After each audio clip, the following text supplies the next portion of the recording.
I love it when I publish it to my own Facebook page. Hey, that means we're live.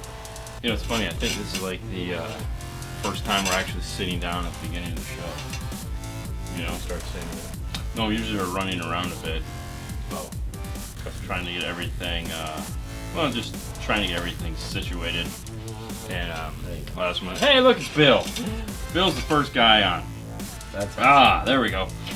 Hey, everyone, and how are you doing? Hey, Haley, what's up? Hey, she chimes in and then immediately chimes off. Yeah. What's up, Nick? What's up, Chris? What's up, everyone? Wayne, what's going on? It's Facebook. It's Monday. That means it's the Facebook Live show. Yes, sir. Car Audio Talk. What's up, Donnie, Jeremy? How was your weekend, buddy? That's good. Yeah? Yeah. What'd you do? I'm planning the Sebastian's birthday. Oh, the big birthday party. Yeah, for Sunday. Yeah? How you feeling? Better. Better? Yeah. I'm still coughing, but... So Fernando gave me his crud, naturally. So I've had a rough weekend. So the reason why there was no video up today, I apologize. Had a lot of stuff to do yesterday for getting ready to go back to school for Haley. Mm-hmm. We had to go to the Lightning hockey game and watch them kick the holy hell out of the Canadian team that we played. Nothing against the Canadians. They lost. It wasn't the Canadians. It was like the Oilers. I don't know who it was. We won, so hey, needless to say, by the time I got home, I was tired, and I passed out because I took some NyQuil, so no video. I'm going to try to get the rest of the week squared away, but if I miss a few this week, I apologize up front. I got to get better. We got a lot of stuff to do. We got a lot of stuff to look forward to. Hey, what's up from Dallas? All right, so today's show, we have a special guest. Yes. Who is it? That's Mike. That's Mike. Okay, good enough. Mike is our special guest today. Is Mike Sajecki. He is the owner, operator, chief, Big Cheese, the guy. He owns MAG Sales. If you guys have watched, we had Bill Freeman on the show, who's also in the live chat tonight. He is Bill's boss. Now, the nice thing about Mike, well, you know what? There's a lot of nice things about Mike. Let's go ahead and get Mike out here, and he can tell us all about Mike. Come on out, Mike. thank you. Welcome to the show. Thank you. How you doing, buddy? I'm good. How are you? Thanks for making Hey, it. Mike. Good, thank you. Now, unlike everyone else that we've had on the show, well, I take that back. I'm nothing like anybody else. You are nothing like anyone else. But, okay, you and John have some things in common. A lot. Because you both own the companies that you represent. Correct. We didn't get to discuss this topic with him, but we're going to discuss it with you today, and that is, of course, being an owner of a representative firm, what it takes to do that, things like that. But before we get into that, Sure. we like to spend some time. Don't tell me Sajecki is late. No. Sajecki was on time. He was on time. Early. We were late. So Yep. That's Brandon says hi. One of my sales guys busted my stone. Oh, yeah, no, he was Nice. perfectly on time. He even had enough time to give Paul a demo in his car, which we'll talk about a little later. But let's find out his history, because like we like to do, what qualifies him to be standing here. Now, the purpose of these shows, and why we bring on gentlemen like Mike and Bill and John and Eric last week, is to show you guys that there's more to car audio than just installers, salespeople, fun stuff like that, as you know. Mike, why are you in this industry? Well, I'm not pretty. I'm not real smart. Okay, all right, well, all right, we're 2 for 2. Go on. You know, I can't say that it was my goal when I got done with high school that, hey, I'm going to go be a manufacturer's rep and then own a manufacturer's rep company. I think it just found me, right? I loved it. Right. Ever since I got into any sort of playing with electronics, I just loved it, right? And Well, you started like us. yeah, And you started here in Florida. yeah. And you worked for Ultimate Audio. Actually, yeah, that was my second. That was your second job. Yeah, What was yeah. your first one? So first one was a company called Southern Sounds. Yeah, you know it? That's okay. That's funny because I was like I knew Mike, but not from Ultimate Audio. Okay. I knew you from Southern Sounds. Right, that would have been it. Yeah. Oh gosh, Yeah. dude, I loved. Now, were you? Which location were you at? You're at both locations. Yeah, so I'll kind of bring it forward. Okay, go. So I'm sorry. Go. I bought my first car. Yep. Saved up cash from when I had a paper route in Michigan, right? And then. God, you're from Michigan too. Yeah. Are you? What? Yes. Where? I'm from. I was born in Pontiac. I know Pontiac very well. Oh, who I was doesn't? born and raised in Mount Clemens. We can Okay. talk more about it. Okay. All right. Anyway. Sorry. Go on. So I had a paper route, had money, had worked multiple jobs, worked Yep. at McDonald's, right? Saved money, bought a car because that's just what Yeah, it's what you do. Yeah. Not kids these days, but that's what we do. Right. So I started delivering pizzas for Pizza Hut, which was Okay. on 19 in the same strip center where this car alarm and cellular phone company was. And, Okay. and they installed cell phones in cars. Right. Like, before they had portable ones, you had to run wires. Yeah, and yeah, run yeah. antennas Oh, and yeah. all that Bags, stuff. man. Yeah, Bags are right. fun. Even before that. Oh, yeah. So I had worked delivering pizzas, and because I had all sorts of disposable income, I bought car stereo stuff, and then bought stuff and helped my friends put it in and all that. So I went and bought crimp connectors and butt caps and wire from that cellular store. Okay. Wasn't Southern Sound at the time. They No, just sold no. cellular. Yeah, yeah. And they said, hey, you want to work on the weekends? I'm like, yeah, I'm sure I could ruin some cars. Oh, of course. So Yeah, why not? So I did. I went to work there. And they sort of liked what I was doing as a teenage high school kid. Right. Like, man, people are always asking us about car stereo. So I sort of pointed them in the right direction. Here, you get this brand, this brand, this brand. They couldn't get any of them. Yamaha. So they got a bunch of brands. Yamaha, Sansui car stereo, Oh, yeah, Bob oh, yeah. Funk, all this Oh, stuff yeah, that nobody yeah. else wanted at the time. Yeah, exactly. They got it. So then they started a car stereo division, called it Southern Sound. Yep. They realized pretty quick that I was better at talking my way out of why I just screwed a car up, Right. and said, you should be in sales. You're right. So worked there, then helped them build the newer Second location right next God, to the that car store wash. was gorgeous. It was a nice store, yeah. I mean, that was gorgeous. I even liked the little neon they had. Yeah. Like they painted the city on the wall. Yeah. Yep. And they went as far as to put little pieces of neon. Yeah, that was on the wall. security display. Yeah. Right, so we had all the security display. Yeah, it was Scott, awesome. Ed Meenan was our Clifford rep. Scott Campbell was our Code Alarm rep. Of John course he was. Schneid, Scott worked for Code Alarm. John was the Code Alarm rep, and that's kind of how I got to know Senior John. And we engineer. sold Kicker too. Junior, well, that was Ron was his dad. Yeah. Okay. All right. Yeah. So okay. So that's how I got to know John. And Right. then because we sold Kicker, and I would go to any of the trainings, I Yep. lived to go to trainings. Couldn't get enough of them. I met Chris Williams from Ultimate Audio, who had just started Ultimate in Largo, not where they Yeah. Yeah. Not where they are Where in they are today, Orlando right. now. Yeah. and went to work as a salesman for Chris, and really opened my eyes to a lot of stuff, and figured out I could make money, and loved what I did. And back to your original question, how did I get into this and why? I learned a long time ago is if you can find a way to make money doing what you love, Go for it. do it, right? And Yeah. at the time I loved it. I was going to college a little bit, Yeah. Weren't we all? yeah, and then just kept going with it. That's funny. Yeah, so I worked with Chris at Ultimate. Okay. And they were down in Largo. They had one store and really just put together lots of competition systems and Yeah. sold a bunch of stuff and did very, very well there. And when Chris told me he was selling the business, I had a unique job opportunity. So I went to work for US Amps. That was really my first gig, and this would have been in 1990. Yeah. Yeah, so I had gotten introduced to US Amps. I had friends that went to Florida State in Tallahassee, and some Right. friends went to University of Florida in Gainesville, and I'm, Right. working schlub, right? Yeah. Yeah. Yeah. So on the weekends, on occasions, I'd go visit them, and in between, if they were at classes or whatever, I'd go check out the local car stereo store. So I remember going to see one of my buddies one time in Gainesville. Right. Walked into this store, and just talking to him. Oh, you sell Kicker? Yeah, we do that. We sell that too. And then he says, like, yeah, we make our own amps. What do you mean you make your own amps? That's a pretty foreign concept. Come out and take a listen. So they take me outside, Yeah. and they've got this Mazda extended cab pickup truck, and it was a POS. Okay. It was bad, but it had. Yeah. They had Yeah. a Saturn too, right? Didn't they have an ugly ass Saturn? Okay. I don't remember that. Anyway, so they had 4 15s in it and whole doors, both doors full of speakers, like Okay. 30 drivers. Right. And I'm like, all right, great. How many amps are in here? Just the one. What do you mean? Yeah, just the one that we make. He shows it to me, and I look around. And I'm scratching my head. I'm like, what I just heard doesn't sound like Like a that. one amp is gonna. Right. Yeah. So the amp was that big, and it was called a KA50 at the time. It was 25 watts per channel, what they considered high current. And he tells me the whole story, and I'm like, this is really cool. Can I buy one? Right. So this is when I still worked at Southern Sound. I bought one. So technically, we were the very first US Amps dealer, apart from Yes. the store that makes made them. them. Right. Right. We had them on the wall at Southern Sound, first location. Right. And we didn't do a great amount of them, but we did 5, I mean, 6 a month. Yeah, which Put is some on the map. actually, considering what prices the amplifiers cost back then, Yeah. that was pretty good. Oh yeah, well it was a 25 watt per channel amp. It sold for $299 in those days. Which in would have those been dollars. the competition for a Punch 45. Would have been and an Autotech and a a linear 222 power. SX, All and exactly. all those right. Yep. those amplifiers. So, Yep. and those were all that same price.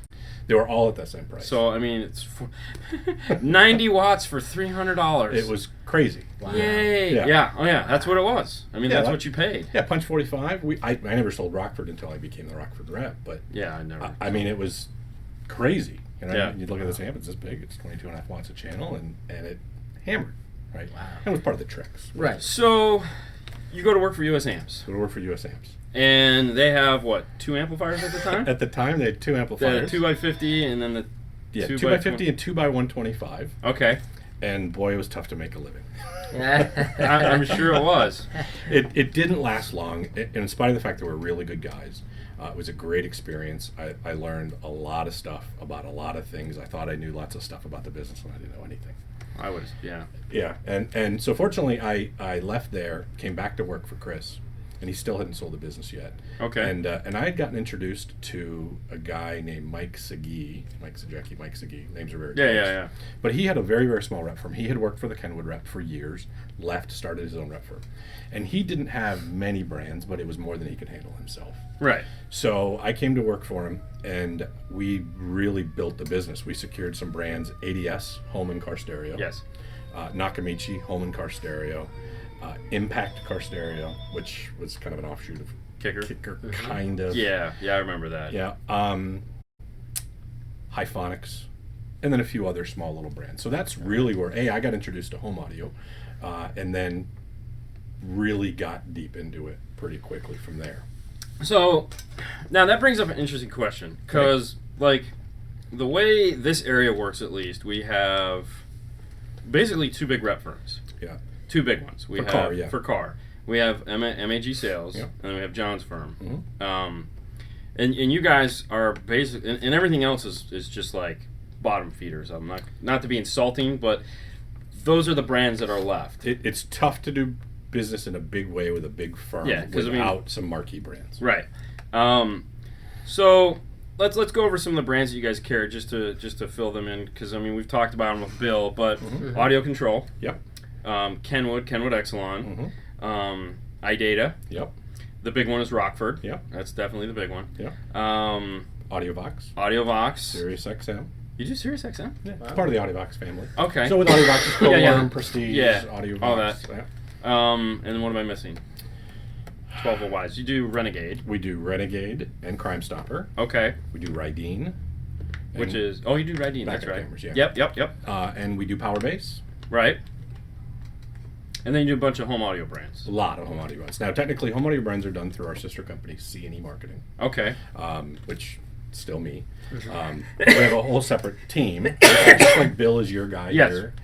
We have Rod Sarvis, who's South Florida. Okay. Another guy, Patrick Island, he's also in South Florida. So those are Bill's counterparts. Right. And then on the C&E Marketing side of the business, we have 5 additional guys Really? that handle Wow. the C&E Marketing. And that's just in Florida, and then we're also in the Southeast now, too. Oh, really? You've Wow. expanded that far? Yep. Damn, Mike. I don't have that much gray hair normally.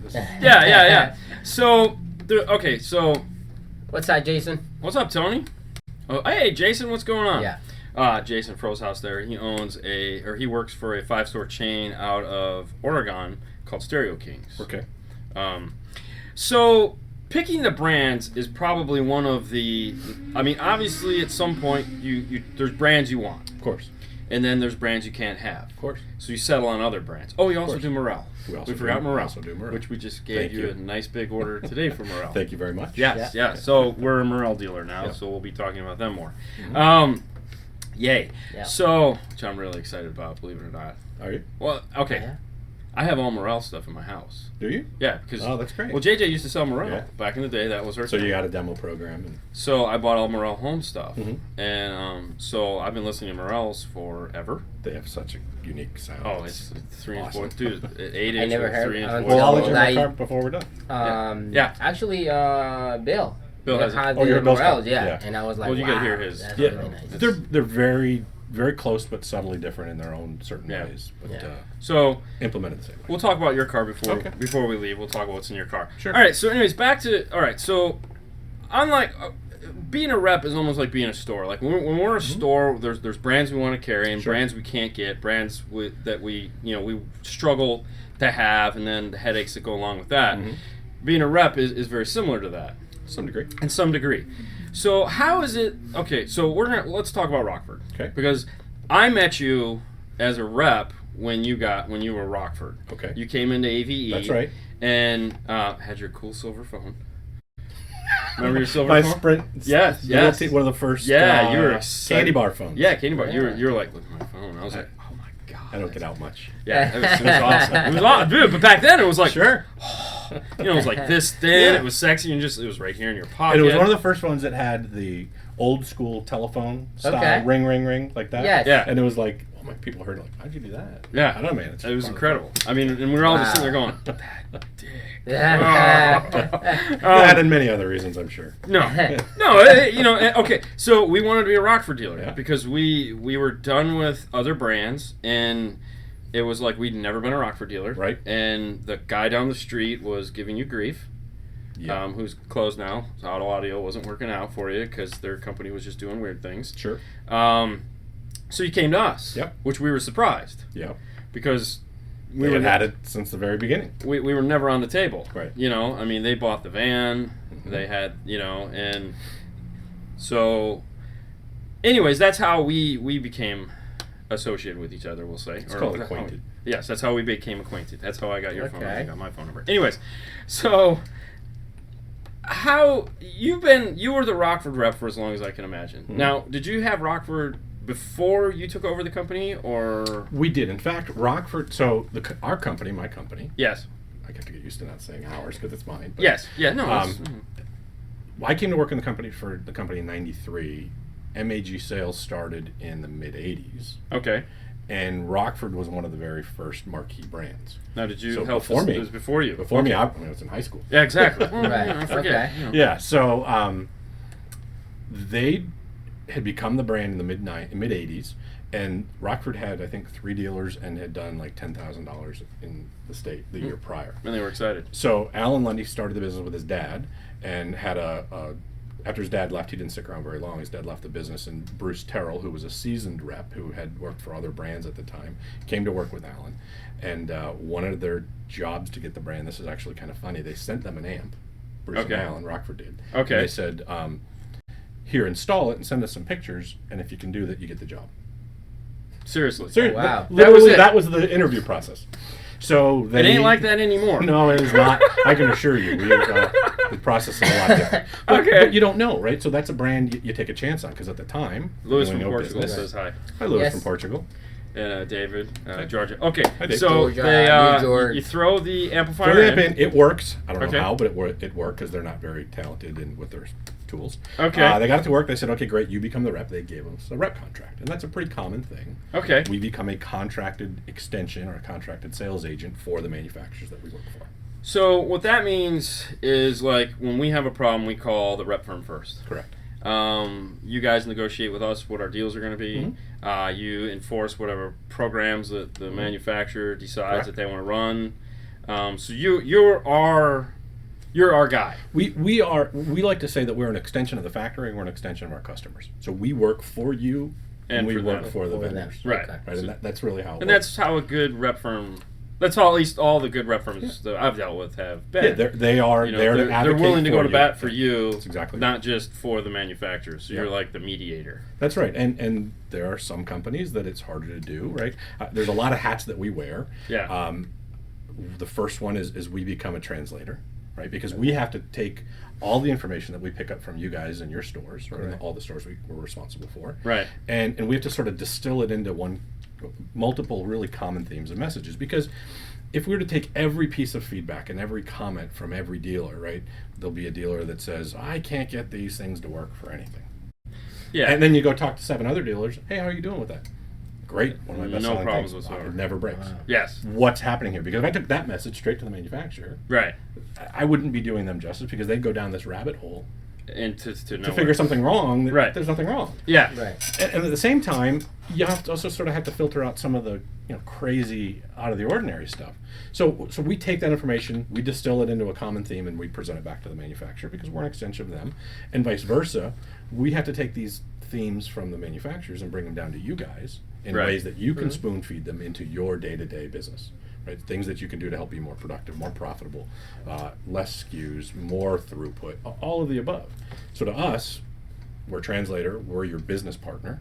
Right, because Yeah. I want to be able to talk to you about anything, right? I want to talk about P&L, Right. I want to talk about your balance sheets. It's Yeah, important, yeah, right? yeah. Because if you're not in business, Then you're not in business. I'm not in business, Correct. right? So Yeah. my goal, our team's goal, and this is a common theme Right. that that we go through with all of our brands and customers, is making sure that we are a business partner of yours. And by doing that, you advocate for us, we advocate for you. When brands say, hey, we're thinking about hiring a new rep or a rep or making a rep change, we want to be first on that list. All right, so that brings up another point. So you guys were the Rockford reps forever.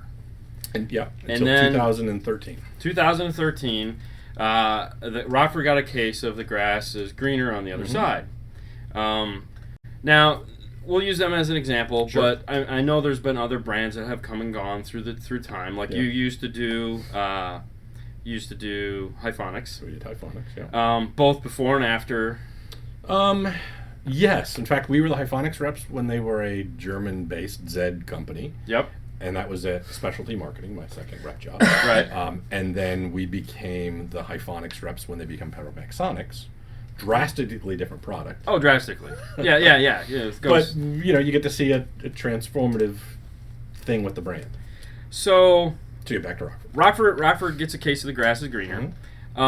What? Okay, so I mean, other than feeling like you're stabbed in the heart or the Yeah. back or the shoulder or Little bit. whatever, Yeah. because you've basically had the brand for 20 plus years, developed the market for it, but that's unfortunately, I'm assuming that's part of the joy and sorrow of being a rep, is that you put all the hard work into bringing the brand up, Yeah. getting dealers on board, building these relationships, Right. and then they just come along and for whatever reason, whether it's a performance issue on your part, they think they can find somebody to do a better job, or it's a conflict, they get a new manager that has a buddy, that has a friend, that knows a dude.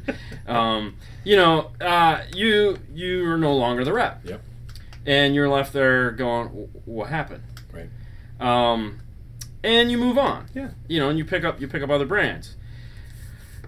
That sucks. Yeah, it does, right? Because technically, MAG Sales had a 26-year plus relationship with a brand. The company started with them together. They were both smaller brands. There's the financial side of it too, because Well, yeah. a lot of people have a lot of people think that you don't get stuff for free. Is basically where I'm That's going with bingo. Okay, so when you're a rep for Rockford, you have a special rep purchase program, just like we have an employee it's purchase very program. similar to the industry The employee, accommodation. okay. But they basically say, hey, look, you're the rep. Oh, and by the way, you had to build a van. Oh yeah, So you had to build a van. Yep. Two of them. Okay. Cool. Okay. Actually, two vans, and then ultimately we also had an F-150 as well. Right. So yeah, then those are all on our dime. Yes. Right. So yeah. So it's cost of doing business. It's not like being a rep is free. Oh no, it's actually quite the contrary, right? So people always ask, how is it that we as a company make money? I mean, it's no secret. We get paid a percentage of what it is that you guys buy. Right. So Right. you buy X And- dollars, we get a percentage of that. And I think some of the people think we are getting stuff for free also. Oh, of course. You know, it's like, why you don't put this one in your Right. car? You can have more access to that. But yeah. And it's a cost of doing business, right? It's a promotional thing. Either you don't have to put stuff in your car, you don't have to come out of pocket. But I realized really, really early that I was a better salesperson because I could demonstrate what I had in my car. It was a whole lot easier. Which we'll get to We'll get to that. that. We'll get to Yeah. your pet Yeah, peeve yeah. in a minute. We'll get to your pet peeve Okay. when we talk about your car. Yeah.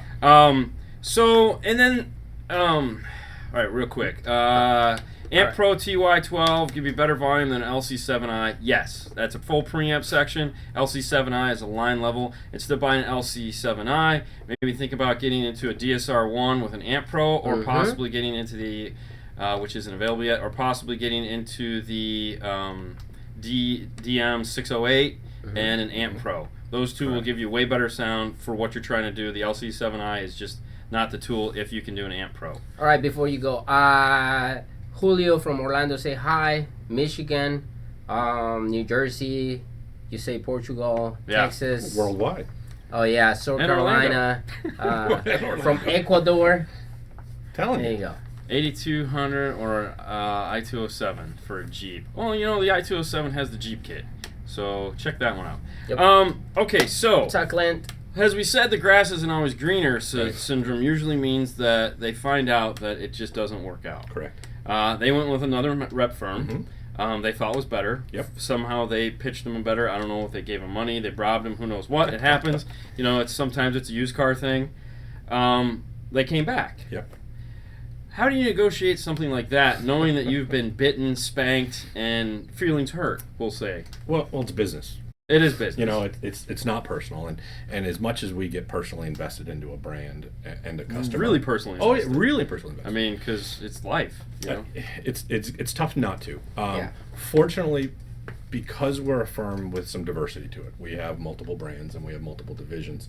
A hit like that doesn't hurt as bad, but it still hurts. It hurts emotionally and financially. Yes. There were some circumstances too that weren't really anything. It's not like they were doing anything horrible or we were doing anything horrible. You kind of get in a rut. At the time you look at maybe where Rockford was in the market, and maybe they weren't as strong as they needed to have been. Well, that was the whole time where the internet was just going, woohoo! Exactly. You want it for free? It was pay the shipping. Yeah. Wow. I mean, that's what it was. That was the start of the eBay. You can get it for cost. Just pay $50 to ship it. Yeah, it was very tough for everyone. And Rockford was having a hard time at that. And I know the conversation I had with them was, what are you guys doing? And they looked at me and they flat out said, our numbers are up. Right. You guys are the ones that are messing up. And you're just sitting there going, okay, so basically that was a screw you, we're going to sell kicker. Yeah. Yeah. And that's what it came down to. Yeah. So they come back to you. So they came back. It was about 3 years later. Yeah. I think a lot of things had changed. I think they had changed their position in the market. They had totally revamped. Yes. Frankly, we grew up. Well, yeah. Right? At the end of the day, we became a better company, too. Yeah, because sometimes you need that smack in the face. You do. I mean, we had a lot of things going on. You think about that post-production builder crisis, right? The 2005, 6, 7. And it hit us harder than anywhere else in the country. Yes. So I was spending a bunch of time and resources and efforts really just honing and doing everything that we could to really keep the business strong. Right. We also had a distribution business at the time, and that was sucking a lot of my time and effort. So that was gone. We had sold that off, and we had really gotten better as a rep firm. We invested in our in people and our staff and our offices and our infrastructures and everything. In every way, we were a better company, and in every way, Rockford was a better company. So real quick, between the two companies, how many employees do you have? Today, it's 14. So 14 employees. Mm-hmm. So there you go. Not only can you be an installer, can be a salesman, you have 14 guys that are in this industry or in audio industry in general that don't do this day. They do audio, but do it in a different way. That's right. So, if you don't want to be an installer or a sales guy, there's other jobs out there. Right. Which is great. Real quick. Tony from UK. He's a really nice follower. Oh, it's Tony. So, he made it. From, What's up, Tony? UK. There you go. David's from? Like maybe 5 shows out of the 58 or 59 shows we've done. Tony, look, go outside, buddy. Get some fresh air. No, dude, it's nighttime there. They're ready for bed. Yeah. Oh, all right, good point. Nice. All right, stay and lock your doors. UK. Yeah. Hope you're in a safe neighborhood. What's up, Clint? Okay, so... Now, so I think you asked how do they come back? How do they come back? Yes, how do they come back? I mean, other than their tail between their legs. I have always not saying they did, but I'm just saying. You know what? It was a little bit of both. I think that they weren't entirely thrilled with what was happening with their current representation. I invest time in the personal relationships with pretty much any brand that we have and do my best to foster those. You have to. So I had kept those relationships alive with the people at Rockford. Okay. And so just maintain contact. I bumped into them at a show and, hey, how you doing? Let me know next time you're in town to grab a coffee. And they hit me up and they did. So we've just kept that relationship alive. And, and I think they were at a point where they needed more horsepower from their feet on the streets from their firm. And so it was kind of one of those, I'm interested if you are, well, I'm interested in you if you are. Oh. And we both were. Okay. And we started the conversations, and because these conversations have to happen while an existing rep is in place. Yes. It's a bit of a engagement process. Yeah. So I happened to be in Southwest for a meeting, and I said, hey, I'm going to be in town. Will I pop in? And I think by that time they'd made up their decision. It was more of a formality. Okay. So I went and popped in and saw them. They gave me a tour, said hi to all my old friends, and met some new ones, and got down to talking about business and how we were a different firm and what we were up to these days. And they told me what they were up to these days, and I said, well, if you're asking me if we're interested, I can tell you we're interested. And they said, well, if you're saying you're interested, we're interested in you. And back to business you are. Handed us a rep contract. And yeah. Nice. So fortunately, it was you guys know us. Let me bring you up to speed of who we are today. Right. We know you. Bring me up to speed of who you are today. Now, you mentioned a good thing right there. You said a rep contract. Correct. Now, that's interesting because rep contracts are kind of like when a rock band goes to a show and they call it a rider. This is nothing like a rider. And he doesn't want green M&Ms. Right. It's a lot like the rider I gave you guys for tonight's show. Yeah. Completely different. So, but there are certain conditions that these companies have for you. Like, I know in the past, PMA Sales, that were the Alpine reps. Yep. Alpine for years and years and years had a policy that was the 12-volt company you could rep. Right. So, you tried to rep things outside of their scope of influence, but you always came back to, sorry guys, you're repping our Alpine, you really can't, like when they started selling Macintosh car audio, I'm pretty sure the only reason why they could do it was because it was so far outside of the price points of Alpine, it wasn't going to affect their business. Right. But as you have to look at your lineup. Right. And if somebody like Rockford comes in and says, hey, you can't have X, Y, and Z that's going to compete with us. Right. Does that still exist anymore? I mean, obviously Alpine has caved on it because they realize they can't. Correct. That the industry isn't that strong. Yeah, you can't hire much of a firm with one brand. Yes. Right. Unless that brand is Pioneer. Massive, right? Yeah. And even then. So here's an example. You have a Pioneer guy. Yeah. Oh, and how often do you see him?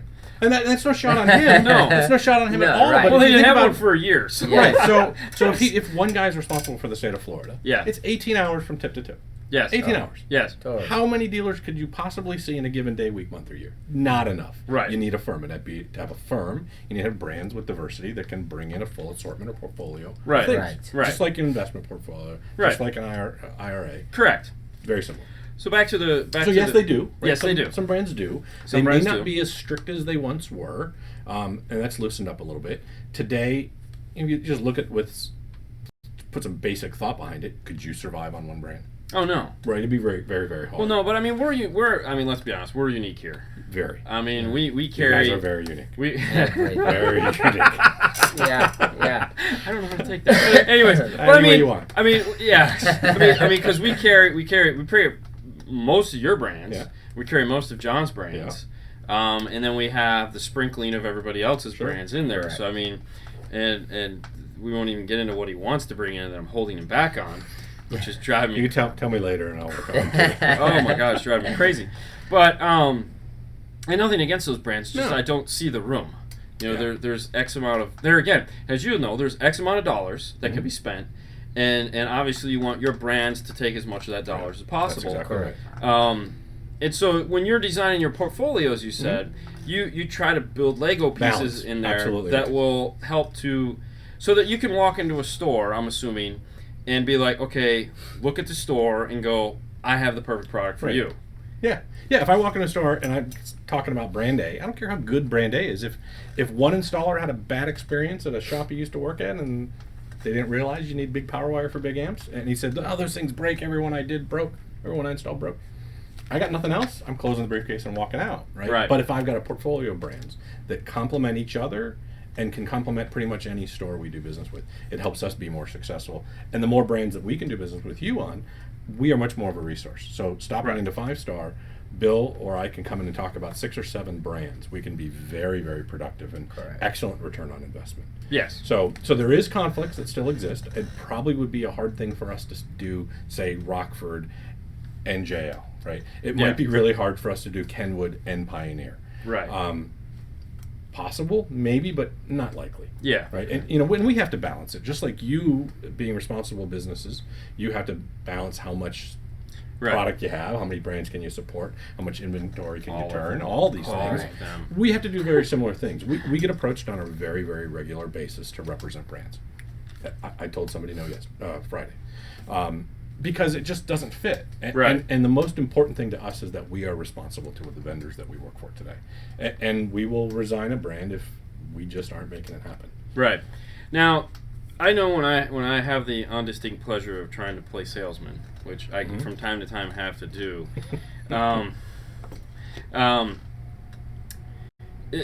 I'm assuming you run into the same situation where it's like you walk in and you're like, hey, I have XYZ brand. And how is it that, okay, so for example, like we obviously carry way too many of your brands. Bad thing. Shouldn't carry them all. Okay, so let's take brand A or brand R, and we'll take brand A, that guy. I'm not good with letters. Audio control. Okay. Yeah. We'll take AC and RF. Yep. Okay.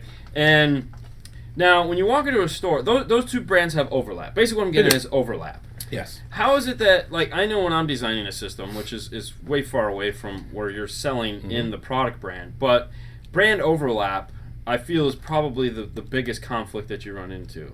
And that how You is mean it within a given store? within a given store, or just what to sell, what to push into that store. Like you walk in the store, he's got nothing on the shelves. He's regionally free that you can just go in there and be like, what? How do you decide? What brand do you sell? Yeah, first? what brand do you sell the guy? No, it's a great question. It's qualified. Right? Yes. Just like you qualify a customer that walks in that says, I need something for my car. Okay. Let's go outside and take a look. Same sort of thing. So you may go through the car, you may ask them their listening preferences, you may look at their Spotify playlist and gather what they're into. They may tell you what they've heard and what they like. Very, very similar things here. So we'll walk into the store, learn more about how they sell. Are they more system designers, or are they more, I'll sell you what somebody asks for? Okay. What we call clerks. Do they have qualified installers? Do they have installation tools? Do they have the ability to analyze signals? What's an RTA? Do they come to trainings? What's an RTA? How's your line of credit? Right? And these are all important things. That's important. That you're open to buy. Right. Right. So you take all those things and you kind of mash them all together and you decide, you know what, you might make more sense for this brand, right? And they may say, I'm not interested in that brand. Okay, great. Makes I sense. may have something else I could offer you to talk about. Right. Yeah. You know, our biggest thing is we go in and our goal is not to be a salesperson, right? Our goal is to be your business partner. It's hard Right. to do when it's new, but if we've established ourselves, if we've done the right things, if we've answered the right questions, if we've taken the calls, if we've given you the right guidance, I like to think that we're going to get more of your business, right? So one of the very first things I teach any of the people that come on board of the team is that be the first phone call. And that's a concept that we use all the time. And the first phone call means is I don't care if Fernando needs help making an amp work, deciding what speaker fits, or what fuse holder to put in an amp, or what wax to put on his boat. If he picks up the phone and calls me or Bill first, he's always going to call me first. Right. So that's a concept that Right. we've kind of put together and expanded on for years, and that's a bit of our corporate model. Well, that's service. You know. Well, yeah, and if you're calling me, you're not calling my competitor, Right. That's true. Right. unless Now- we don't answer. Real quick, JT asked a question, and he words it wrong, but he says authorized retail pricing, not illegal price fixing or whatever a legal term has. Yeah, okay. So it's minimum advertised price, Correct. and the manufacturer is or suggested retail price. Subtly different names. Everyone's got a little difference. Yeah. And basically, all they're saying is, and the way I've understood it, and you can correct me if I'm wrong, is that they're saying our profit margin that we're pitching to you is based on this cost versus this suggested retail. Correct. It's not price fixing. I can sell it for anything I want. It's just if you want to make money on the product, then you should sell it for this. Correct. Now, the internet has changed that a bit. It lot. seems like. Yes. Because you have certain retailers that are the ones that are enforcing minimum advertised pricing. Correct. And if you don't sell for minimum advertised pricing, we can pull your account. That's right. I'm guessing do you have any input on how they can get away with that? Yeah. So Or do that, I should. Not get away with it, do it, because they're doing it. So doing it is one thing. Doing it correctly is another thing. Okay. To answer your question, that it's absolutely correct. Is forcing somebody to sell it at a specific price is illegal. So if you're a legal buff, you can Google Sarbanes-Oxley. It has nothing to do with our industry. It has to do with much bigger industries. Yeah. But it all is directly related to price fixing.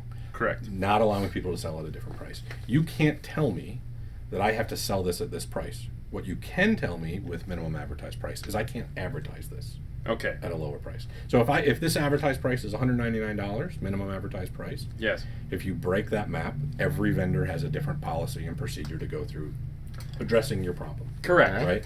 If I advertise it at $199, And it's advertising would be listing eBay it online, or well, Amazon. I can tell you with the majority of my brands, they have no third-party sales clauses.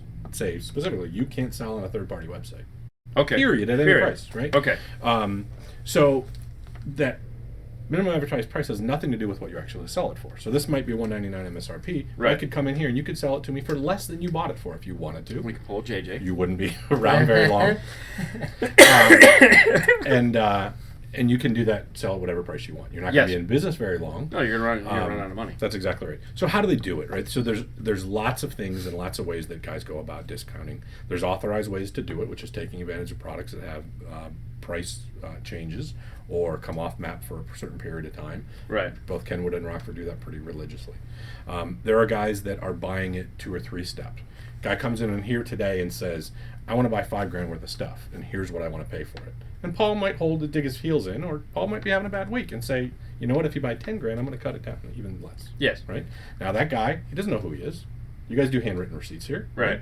So he now can turn around, go home, take pictures of it in his garage, and put it up on eBay tomorrow. Correct. Are you guys breaking the rules? No. No. The person you sold it to is breaking the rules. But they have no rules to break, though.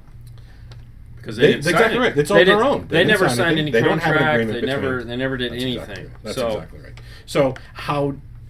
But I, as a retailer, that signed the responsible. contract that says I can't. Most manufacturers say I can't have an internet store. Right. I can't sell my products through a third-party vendor, Right. which would be eBay, Amazon, whatever, Correct. whatever. You can't sell them to another business. I can't sell it to another business, which in turn will then sell it, so I can't discount it. But I can, basically at the end of the day, I can sell it to a consumer that walks in the door at any price I want to make whatever profit I want. That's exactly right. It's when I do the other things that causes the grief. Yeah, so you asked a great question, which is how do these products end up online at lower than map prices? And Add to cart to see price. Right, that's Yep. That's exactly right. That's a bit of a fine line on how that works, and every vendor handles it differently, but nonetheless. The scenario I equated to you, Paul's having a bad week, he needs some cash flow, sells a bunch of stuff really cheap to a consumer. Correct. That's how those processes usually happen. Correct. And this might have been a trunk full. Yes. These scenarios It's like the happen guy with that drives truck around fulls. with the white vans. I got speakers. They're left over from I had the job. leftover speakers from a job. You want to buy a set? $200, they're yours. Yeah. How many people haven't seen that guy in the white van? Yeah, that's exactly right. Yeah. So so that's usually how those things happen. So the online enforcement team goes and buys a piece. They track the serial number back to who they originally sold it to. They come to us and say, hey, 5-star. Yeah. This piece ended up online. That guy's got all sorts of stuff. That must be him. No, let me go see them. First of all, I don't have enough inventory to supply a store with 90 one model at anything. Yeah. Hey, does this sound familiar to you? Well, I did sell one guy a bunch of T404s really cheap. Right. Okay, who is the guy? So with you guys or anybody that does handwriting, handwritten, I don't know if you do all handwritten. I think you do some. I know he handwrites But everything. any retail car stereo store that's legit, that does not keep track of sales by customer by serial number, is leaving themselves open for a problem, right? Because From the manufacturer. From the manufacturer, that's Right, correct. that Because comes if you after can't, you. if you can't come to me and say, I sold Bill Smith, But this at amp, the this end serial of the day, if you're going to be doing that, you're going to be doing it dirty anyways. So I mean, correct. You know, and you're not going to be around very long. Yeah. So I mean, intent and worrying about intent are two totally different things. I mean. Right. That's not how we would do business because we value our partners too much, and it's not that important to do it that way. Mm-hmm. But I realize there are companies out there that do that. So, Sure. What does it say? Do manufacturers realize that they can lose sales reflected by their authorized dealers only warranties? Yeah, I mean that's the whole thing. I don't want to go down the rat hole of discussing internet warranties and all that. We all basically get the understanding. It is what it is. But I thought we'd cover that because that is a good. That's a good question. I don't want to go down that rabbit hole either. But there's a reason not every tractor store sells John Deere. Correct. There's a reason why there isn't a Maserati dealership on every corner. Well, I mean, there's a reason why there's not a Rockford dealer on every corner, not a Kicker dealer on every corner, exactly not an Alpine. Well, there might be a Pioneer dealer on every corner, but certainly, let's talk about your brand, Kenwood and Kenwood Exelon. Absolutely. They did that so that we're a Kenwood Exelon dealer, which means we buy direct. Yep. We're an Exelon dealer, and then they have Kenwood, which you sell to a rep firm to distributor or to a distributor, to a couple, distributors all over the country. Yeah. that allows smaller independent retailers Correct. That might not be doing a ton of business, or that's just their business model. For whatever reason, they can get the Kenwood products. Correct. Regular line. regular line Kenwood, and we get the Exelon, which differentiates the two of us. That's right. Which, if now there again, it just makes it easier. Like That's right. Kicker's doing that. Yeah. Rockford's doing that with the Power series. Power Punch Prime. Yep. So they have their programs, and that's great because that's the evolution of what the Nightmare was. Right. And they're finally, manufacturers are finally turning that corner and realizing that, hey, listen, we don't need to give this stuff away. We have value. We need boots on the ground. Yeah, we can keep the premium product at a premium price for the premium dealers, and let the masses have the regular line stuff. Well, I think they've also finally realized that they need boots on the ground. Yeah. Because, I mean, at the end of the day, let's look at Clarion. Okay? Clarion said, you know what? I'm just sick and tired of the dealers. I'm sick and tired of the whining. I'm sick and tired of everything. We're going to go to 2 or 3 online dealers in the U.S., and that's it. Yeah. We're done with you retail guys. And guess what? No one even knows who Clarion is because if you can't walk into a store or a chain store or a mart of some kind and see a product on the shelf, who is, if a tree falls in the woods and no one's there. Apart from the enthusiasts that walk in here and know exactly what they want, the general consumer doesn't know what they want. No. Right? So they come to you, the professionals, and say, here's what I have, here's what I like, here's what I want. Make it work. Figure out the pieces and parts of that puzzle to make it all come together. But the key to that is we have to sell you guys first. Yes. You have to believe in the product, and how else do you believe in it? Well, until you experience it. Well, that was the only way you could sell Macintosh, was the story. Yes. I mean, you tell the whole Binghamton story, you tell the 1949, you do the whole, I was a huge dentist, and honestly, that was the only way I could sell Macintosh. Yeah. Because as soon as you told them how much the stuff was, right. At that point, they were like, but they were ready for it, because you spent 20 minutes telling this wonderful story. Yeah, they were either a doctor, a lawyer, or a street pharmacist. Well, yeah, I mean, back when Macintosh was the product, we didn't have video. Right. So you could spend $1,000 on amplifiers because you didn't have $1,000 touchscreen. Yep. And that's not saying touchscreens are $1,000 now. Touchscreens are much more reasonable. Sure. But back then they were. Yep. When the first CVA 1000s and the Clarions and the Kenwoods and all the Kenwood would have been a 901 or 900 the flip out. Yeah, before you guys. Kenwood, Okay, so we're back into the fact that you and Rockford patch things up. They come back into the fold. We've walked into stores and we've talked to the sales guys and we've figured out our perfect fit product for that store. Right. Now it's what's left. In what? Just in life? In the world? I can't figure it out here, man. So you and I had a conversation earlier about your philosophy on 12 volts. We covered. I think we got the rep thing all squared away. I mean, well, make notes and tell me later because I don't think I have it all squared away. No, we don't. Okay. But we've given them some good thoughts. Yeah. Let's talk about your thought on and this is okay. I'm going to preface it with saying both Fernando and I are guilty of that because I live my life by the roofer needs a new roof, plumber needs new plumbing, carpenter needs new molding, painter needs to paint his house. I 6 days a week, we're killing it. Right. We want equipment. This is the first car I've owned in my life that has not had a stereo in it. The first car. And I've had it since 2009, which isn't helping the situation much. But it's just, for me, kind of like you, like with your portfolio, coming here to work with Paul on like AVE, at AVE we had Kenwood radios, we had Rockford amps when I left. A pretty narrow and focused mix. And we had some Focal. Yeah. And that was it. Yeah. So that was the skew. And at the time, I really wasn't interested in any of it. Right. Because at the time, I wanted K2s, couldn't afford K2s. Right. I really wasn't looking at Rockford because at the time, they had these giant T4000s and T1000 and I didn't want that because that was no way going in my car. No. The Power series as it is right now was just coming out.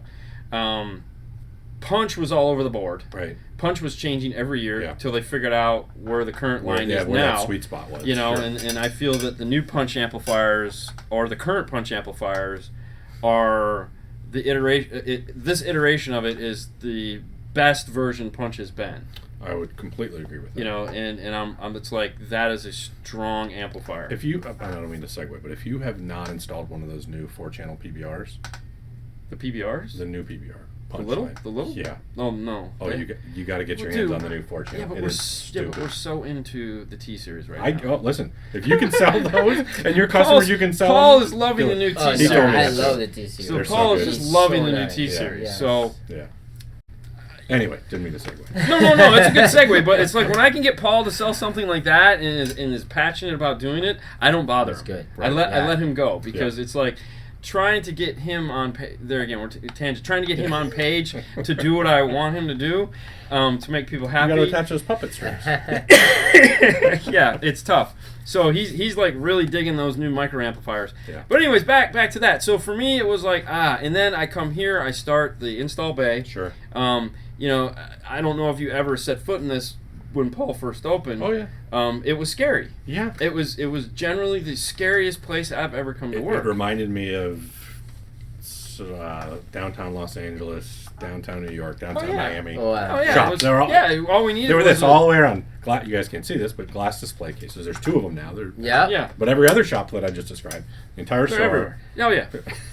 Well, not only that, but I mean, dude, you literally couldn't walk in 10 feet without, you know, and there was Tripping into corner subwoofers. and Yeah. it was ridiculous. So I mean, it's taken me this long to get to where we can. Sure. Like we could never have a show like this Right. in this Oh, area, no. you know, because We could sit on woofer boxes. we could sit on woofer boxes.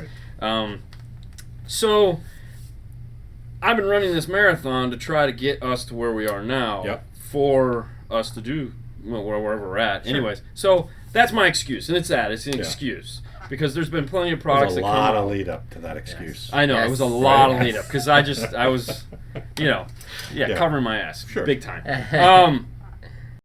But you have a philosophy, I do. and I agree with your philosophy. Yeah. And we're actually trying to get to actually be where your philosophy is. Finally. Sure. What is that philosophy? You know, so we learned a long time ago to sell from the trunk forward. And it was really just a simple way of doing things. And we thought about what's the single most impactful addition to a car stereo system, to a factory radio. And it was always amplification and woofers. Mm-hmm. Always, hands down. So we always preached that concept.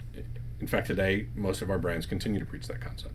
So it frustrates me to hear shops that are professionals, right, and differentiate themselves as being professionals. What do you do that Best Buy doesn't or didn't used to do? And the reality is not as much as should be. You know, you think about the comments that you hear a lot, which are the factory systems are impossible to work on. Right. And besides, they sound pretty good, right? We know it's crap. And you know what? Both of those things are marginally accurate. Yes. Things 25 years ago weren't the easiest to work on either, right? Oh, Sure, it was easy to pop out a double DIN and replace it with a single DIN, or a DIN and a half, or you know, Yeah. pronged, pop a radio Right. out, pop in a kit, and you're good to go. So that part was easy. But look at speaker locations, right? Look at a modest 2000 Honda Accord, right? You had 2 speaker places, 1 speaker place actually in each door. Yeah. Horrible spots. No so tweeters. you look at where vehicles are today, and the factory speaker locations. Yeah, you can't necessarily change everybody's radio, but look at the tools you have with products with ability to signal sense, flatten out EQ curves, put bass back in to compensate for auto loudness. All that stuff exists today at a price point that didn't exist 5-10 years ago. No. So the ability to put your least expensive amp and halfway respectable woofer in a box and put it in any vehicle and tap into that factory head unit, it's too easy to have that excuse. That excuse is The they 5 sound good o'clock enough, special. and they're too hard. Yes. What you guys refer to Yes, as a the 5 5 o'clock o'clock special. special. And there is not a factory OEM system on the planet, and I heard a lot of them, that could reproduce even what a modest amp and woofer in the trunk tapped into the factory radio can do. Correct. So you have to build excitement to sell excitement, Correct. and people aren't coming in asking for it. Yeah, can I get your 5 o'clock special? I get that, but they don't know what they want. They just want better sound. No, they're coming in, but they don't realize that's what they're asking for. They don't realize what Because they're they don't come in correct. and say 5 o'clock special. We just, after talking to them, you go, you want a 5 o'clock special. Exactly right. Yeah. So, you know, you think about what would that allow you to do if you had that ability to recreate that experience. Oh, yeah. 1 or 2 or 5 vehicles in the front of the shop. Might Yeah. speed things up. So it frustrates me to go into professional 12-volt retailers today and not enough of them telling me, Yeah, I've got a system in my car. Yeah, I want to take advantage of the employee purchase program. Come listen to this. Tell me what you think I could do better. Hey, how do you help me get into the next bigger amplifier? How do you help me get, right? It's not happening. And that, or at least not happening as much as it could or should. Why do you think that is? I guess that's the real question. Do you feel... All your excuses. Well, I mean, everything you said, which is valid. Okay, and those are my excuses, but they're excuses. The excuse I think is more relevant is that I feel like you knew JJ. Oh yeah. And he was, for those of you, he was my previous employer that is no longer in the business. The company's closed down and gone. And he's gone on to do other things. Like he's out of audio altogether. Sure. Because he was done. Yep. He was done before I left. He had had enough of this. He'd done it for 20 years or 25 years or whatever, and he'd walked on. Mm-hmm. Now, do you feel like that a lot of the dealers that have been doing it a while, there's several in this area that have been doing it just as long as we have, and some longer, right? That they're to that point to where they're just going through the motions. Yeah. And so, the dealers that are putting stereos in their cars, like, we started this to not go through the motions. Like, I needed something to keep you excited. To keep me excited about car audio. And I've always loved talking to people, and I love passing on what I've learned to other dealers and trying to help them. Because my thought was always, if I can help this guy who owns this shop, tell him about a product, or at least get him to do something better, then he's going to do that to his customer, and I don't have to worry about the guy going, I'm never going to get a car stereo again, giving the industry a bad name. Absolutely. That guy screwed up my car. Yep. So mine was always, anytime there's a dealer that comes in that's picking up product from us because we have it in stock and they don't, it's like, hey, have you heard about this new product from these guys? Have you heard about this new product from these guys? Hey, did you know that they lowered the price on these? So if you guys need these, we have them in stock now. We can sell them to you. Absolutely. That was always my thing, and being able to do that to a bigger audience is great. Yeah. And is really, helped me want to keep doing this. And I don't know if there's a single thing that you can say this is why the industry has trended this way or dealers have trended this way. We're all busy. Yeah. If you're not seeking out youth to come in and add to the team, yes, right, I think you're doing yourself and your business a disservice. Well, yeah, I mean, we see that on the 12-volt employees page all the time. It's like every shop is. I just talked to a guy that's going to work out in Tampa for one of the guys. He's from, where was he from? Kansas? I think, Kansas. Yeah. He's moving here from Kansas. They're bringing him in from Kansas. Yeah. Because he was installing there, and he's like, I think it was Wichita. Anyway, that was just nothing. And if I get it wrong, I'm sorry. But he saw the show. And so he wanted to stop by and just say hi, and even though he's going to go work for a competitor, I don't care. Right. He's still in the business. He's still passionate about it, or he is passionate about it. It's not still. He hasn't been doing it that long. Right. But there's young blood is hard to. It's hard. It's hard to get, and is it because maybe you don't have demo systems they can hear? Or is it? I don't know the answer, right? That's I don't either. I mean, question. I started because I was in high school, and you started the same way. You wanted the loudest car in the parking lot. Yeah. I don't see that as being the thing anymore. Yeah. Now it's like, dude. I just got Halo 6. But this is that same question, right? Yeah. Is it not happening anymore because kids aren't gathering around the parking lot after school and saying, listen to this, no, listen to this. Playing this Drake is how 2/10 of it. Right, whatever it happens to be, right? Yeah. I mean, so Yeah. is it cause and effect, or is it effect and cause, right? You don't know the answer. No, I don't either. Yeah. I just know that what was successful for us when I was starting in the business and when... Did the stream just stop? Did the stream stop? Did the stream stop? Oh, okay, no problem. Okay. We're still good? Okay. Eric needs better Wi-Fi. Stream just stopped. So when you think about the heyday of the business, and it was because... It's looping? Is it looping? It's just looping right now. What's that mean? It means we hit a road bump here. Sorry, welcome back. Sorry, guys. Apparently there was a glitch. Facebook, yay, joy. What we were talking about, for those of you that missed it, was the state of affairs in the industry, young blood, stuff like that, and we apologize. The feed just kind of took a poo. If you do want to check that out, obviously, you can. Hey, we're back again. Hey, it's Tony. If you want to check out what you missed, we did record it, so it will be live, or it will be able to be viewed on either the YouTube tomorrow, or you can hear it again on the Podcast. The podcast. I apologize. We had a little hiccup there, as we often do. what I want to wrap this up with is talking about a demo car. Mm-hmm. Bill has a demo car. Yep. Bill just got a new Mini Cooper, or not a new used Mini Cooper. Yep. So we were talking about that today. Yep. You have your Audi, Mm-hmm. and which is one of the harder cars to put a stereo in. Absolutely. And you managed to do it. Yep. Morel speakers. Morel speakers. Morel 3-ways. Morel 3-way. Awesome. Which ones? Do you know? The Elite Yeah, 3-way yeah, active, so no crossovers. What are you using for processor? Audio control, DM810. So you got a DMA10. And then you have for amplifiers The Rockford, the T400s. the little guys. Yeah, 2 of the 404s and then 1 of the 750s. That 70.1 is Wow. insane. It is a beast. Yes. Oh my god, dude. We've put in probably 5 of those in the Yeah. last month. Yeah, And it's a beast. oh, Jesus. Yes. I've got it in there. I helped a buddy put one in. I've got it in my boat. I mean, We've been putting them in Crazy. the Toyota Tundras. We've been doing a lot of Yes. Tundras lately. Yeah. Yep. 2 P3 shallow mounts behind the back seat in a Tundra. yeah, With that, so every one we've done has been over 1,000 watts. yeah. And it's like You first have one. no space. Yeah, the first one we did, I was kind of ticked because we did that amp and we did the 404 Yeah. on a set of T2 components and T1 coaxials Yes. in the rear, and I was pissed because, and that's being Pissed mild. why? I'd never done one, the 404, and I was like, "There's no way this is gonna be enough power Right. to punch to move." And you were these pissed that speakers." you hadn't sold them before and all those other Well, no, I was pissed because that's what he sold them. I was like, dude, what is this little amp? I mean, dude, it's this big. I was Right. mad. I was blowing Right. my top. I was like, this is retarded. You know, you sell this, and I got it in, and we're like, all right, we're stupid. My bad. Yeah. Sorry. And we've done like 3 systems since then So because 3 cars ago, I had the last of the black amplifiers. It was the 1,000-watt 4-channel that had yeah, the yeah, dancing yeah. sort I of loved things on it. Yeah, that was it so looked cool. great. The amp sounded amazing. Yeah. But I had that on a single dual voice coil 12, 2 channels on one Yeah. coil with 2 channels on the other. I think this car, the single 10, is probably What kind of 10? 12 or a T110. We have the T110. Yeah, T110 and a relic. Actually, it's a T010.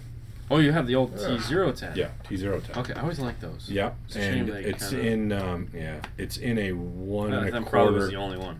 cubic foot vented box, and dude, it's great. He You said should we should try. try the X. The reason why we haven't been doing that one was I don't remember why we didn't do those in the Tundras. I think it was because we were doing P312s. I didn't think that a 500, which is probably 700 watts, would have Yeah. been enough. It probably would be because we've had Yeah. awesome success with those, Yeah. but they're so small. They're Yeah. so cute. And we get stuff for free. Oh, exactly. Yeah, we that's put awesome. it, well, we put it in the cars. You know, Yeah. the cars we do. Everyone It's gets free. the stuff for Sure. free. Labor's Labor's free. free. Everything's Yeah, free. exactly. Wire's free. Yeah, it's all free. good. So, you got a system in your car. Yeah, Loving it. loving it. Now you were in a video already. You probably was. don't, you were in a video. Okay. Because when we did the audio control training, Yeah. we were sitting in your car, Mhm. and we were listening to Sex and Candy. Okay. And then I went into Bill's car, Yeah. and we were listening to the same song, Right. and we had the conversation, both you and I and he and I, Mhm. about center imaging. Yeah. And you like it Center to me. center to you, Yep. and Bill likes it Center to the car. center of the car. This is a constant argument between you. It is a constant argument, and I get it. Right. And depending on the car I'm in, I play with both. Yep. I'm not picky. Mhm. So what is your argument for So- center to you? My argument is a home audio based argument, right? And, Okay. and this comes from having judged IASCA World Finals. I did judge 2 of them. Okay. And IASCA, their feeling was to put it in the center of the vehicle, right? Okay. So that no matter where you're sitting in the driver's seat or the passenger seat, You're gonna have that you're gonna have it here. Okay, let's pretend now we're in Dean's living room, listening to his Dyne audios in a stereo configuration. Morels, excuse me. Left, right. I'm in the equal distance. I'm in the sweet spot. If it's set up properly, I'm supposed to hear the vocal directly in front of me. If it's off to the side, something's wrong. Yes. So again, my basis of image centered to me or versus the vehicle, image centered to me is what I've always wanted to listen to. And again, personal preference. Oh, it is totally Correct. personal. Yeah. But that's the way I believe it to be the correct way, in spite of what Iasca told us years ago, because they ruined a very high percentage of our business anyway. It's a whole nother soapbox I can jump on. You want to jump on that for a second? I would love to, because I don't even think Iasca is relevant too much anymore. It may be. In fact, it's this big. It is still relevant and is bigger in Europe and Central and South America. And I do give Paul a ton of credit for really bringing it back in, and they're working hard to bring it together again. Together again, because I think for a very long... Jason. Thanks, Jason. Thanks, Jason. I think for a very long period of time, Iasca went away, and I think their rules made it very difficult to be... I think once something stops being fun and starts being work as a hobby, it's no longer... Well, think about why we got into Carcerio. We got into Carcerio to open our doors. It was fun. Crank it loud. My shit's louder than yours. Right, exactly. That's why I got into it. Oh, you want to see what I got? Come on, let's see it. Yeah. Right? I'll open the trunk. I'll open the hood. I'll move the seats for whatever you want to do. Oh, no, that's not an inch. Okay, that's an inch too long. we went from the generation where we would put as many woofers in the back as we could. Right. Rip out the factory door skins. Throw as many Yo, mid-ranges as we could. Oh, yeah. And then what did Iasca tell us? No. Iasca said, oh no, you need one pair of mid-ranges and a pair of wave guides. Because you can't get perfect imaging otherwise. Dude, let me tell you what. I had those. I had the Image Dynamic wave guides. I was Image Dynamics rep at a period of time. Really? Yeah. And technically, we still are because they're part of Powerbase. Really? Yes. Wow. I didn't know that. We could talk offline. Okay. Do they still make wave guides? Yeah. Really? Yeah. I didn't know that And they still make that great woofer, that ID3 or whatever it was. ID Max. Yes. ID Max. That actually was the last thing they were coming out with before we got rid of them. Got it. Because they were spending all their money on this EQ processor. Yeah. That just failed miserably. And we were telling them, we're begging them, please don't do it because you're going to waste all this money. Oh, yeah. No one is interested in this. And they're like, we have to because it was this great opportunity. Whatever. And it sounded amazing. And we're like, no, it's so bad. Don't do it. We have all these other products that'll do that. Right. And then we left them and went to Diamond. Yeah. Because it was just like, we can't stay on board. It was the right time. So anyway, Iasca is doing a great job today. And the wave guys suck, by the way. They did. Building it back up in a big way. In fact, this weekend is Spring Break Nationals in Daytona. Are you going? Do it. I am not. I've got a prior engagement. Me Bill too. will be there. It's called Disney World. Right? Nice. Okay. Of course. So anyway, Iasca forced us and said, He's got a birthday, I got Disney. Yeah, you can't load doors full of mid-ranges anymore. It won't sound good. You have too many drivers. It won't sound good. Guess what? This industry makes money selling drivers, and people get enjoyment with more speakers in the door. But it won't sound good that way. So that pissed me. When I say they ruined it, there was an aspect of it that they really took out of it. Yeah. No, close your doors. Know that all the ambient noise is too loud. We need to take this down a private alley or into a garage so no one else can hear it. Right. That's not what we got into this for. No, and I don't really think sitting in a car or not. Actually, most of the time I would see people getting ready for Iasca. They had the audio control RTA sitting on the roof of their car. Yes. The doors were closed and no one was in the car. Right. Yeah. And I'm going, how is this fun? Right. It's not. That's not why I'm doing this. Yeah. Oh, can I hear your car? No. What? And I would actually have people back then come to me and go, I want to compete in Iasca, and I'd be like, well, why would you want to do that? And they'd be like, oh, because it looks like fun. And I'd be like, okay.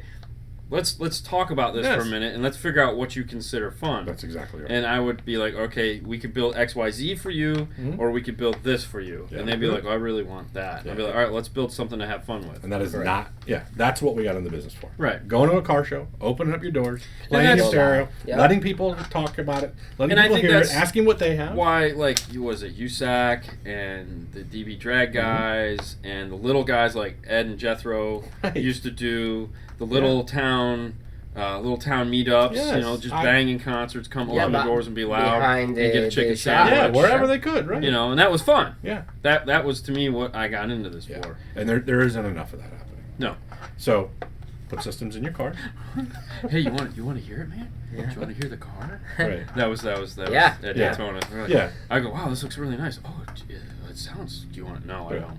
No, because I don't want to hear what you're going to play. No. I don't need to hear dust collecting or grass growing. Exactly. I don't need to hear Did you hear that cricket? Dark Desert Highway. Yeah. No, but definitely that's what we want to. That's what we're trying to do. Put some system on our cars. Yeah. So we can demonstrate it. Well, okay, so a couple things we're going to do with our cars as we finally get into the place now where we can do that is we're going to build. Listen, I know installers. Yeah. You could drop it off somewhere and come back the next day and it'd be done. It's Okay. it's a thought. Yeah. It's a I'm trust gonna me, think it's a thought. about it. Okay, let me. Yeah. So what we want to build is a platform to do more testing. Because at the end of the day, like, you know, with Install Diaries, we get to, which is a show we do, we get to show how we put cars in, and we run them through paces, and we show people how to do certain aspects of the install. Yep. And then we do our unboxings where we show people, tell them all about the radios, and the manufacturers get all excited, and it's like, yeah, okay, cool. Well, we had an interesting conversation with, or Bill, I should say, had an interesting conversation with iData guy about the DSR-1. Yeah, he told me. And so they were nice enough to send us a DSR-1. For free? Yeah. Mm-hmm. It's all free. You don't pay for anything. Huh? You don't pay for anything. We'll go into that later. I do. I pay for a It's a lot. thing, remember we said Yeah, that's true. I know. Well, no, they sent us DSR-1. Yep. But it was, okay, for free, yes, but not for free because we You gotta have do to the work to work put it to in, put right. it in. Correct. Yeah. Well, not only that, but we have to, we shot the 2 videos on it. Right. I don't know if you've seen them. If you haven't, you probably should because it'll make sense of a I think I've seen DSR-1 way better. Yeah. So we did 2 videos on what a DSR-1 does and actually how to set up a DSR-1. Which is great because that allows us to put it on the bench, open it up, play with it, and now we can put that into a car. Sure. So what I wanted as a platform, I've always wanted a platform for us to be able to do that. Yeah. And I'm tired of fighting the good fight of what equipment, who do I want to put in my car? Because, I mean, I had a deal worked out with Kenwood last year. I remember. And it was for everything. Right. And it just got out of hand. Right. Because I was like, this isn't what I Well, yeah, want. where do you stop? Yeah, exactly. Where do you stop? You know, Yeah. it's like, oh, I can do this, I can do that. And they're like, do whatever you want. Here, here, here. Right. And the more I thought about it, I was like, I don't want to do this. Right. You know, I want to have a Lego system to where I can, if we need to I play think with the it's a great idea. Some DSR-1, pieces. you know, like his car, he's got a G35. It's got that wonderful G35 dash that is just like. What year is it? I had a G. It's 2004. That's about the same era as what I have. I think they make a dash kit. They do. Oh They make yeah. two. Yeah. But- the dash kit I want is the expensive one. Oh, you want the 300 Maestro and style? something. Yeah. Yes. Do you? Is it a hatchback or trunk?